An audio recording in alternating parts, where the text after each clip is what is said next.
อยากพังดอกน้องแก้วตาอายอยากให้น้องรู้ว่าอายหักแก้วตากว่าชีวิตอายแฟนดินแฟนผา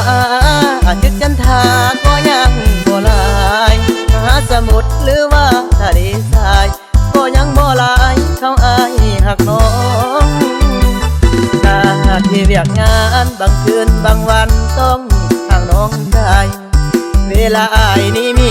บ่หลายน้องจึงปันใจให้สายยืนจองน้องเลือกเขาแทนมอบตำแหน่งแฟนให้เขาครอบครอง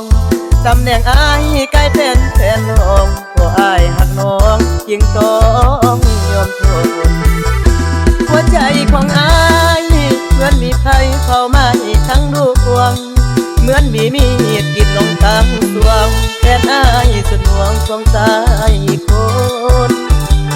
น้ำตาเปียกหมอนบ่กินบ่นอนคิดน้ำหน้าบน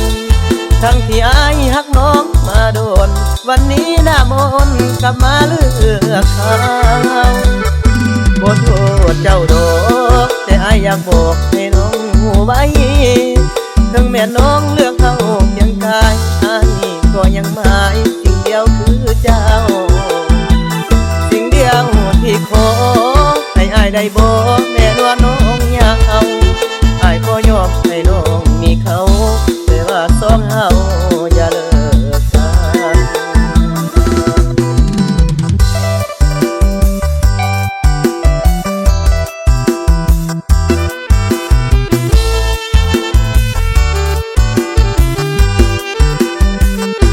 หัวใจของอายเหมือนมีไฟเผาไหม้ทั้งดวงเหมือนมีดกรีดลงกลางสวงแฟนอายสุดห่วงสงสารคน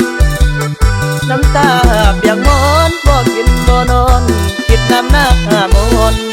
ทั้งที่อายหักน้องมาโดนวันนี้หน้ามนกลับมาเลือกเขาบ่โทษเจ้าดอ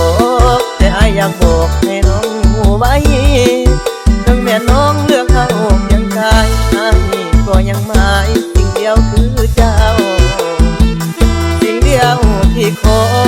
ให้อายได้บอกแม่ว่าน้องอยากเอาอายก็ยอมให้น้องมีเขาแต่ว่าสองเฮาอย่าเลิก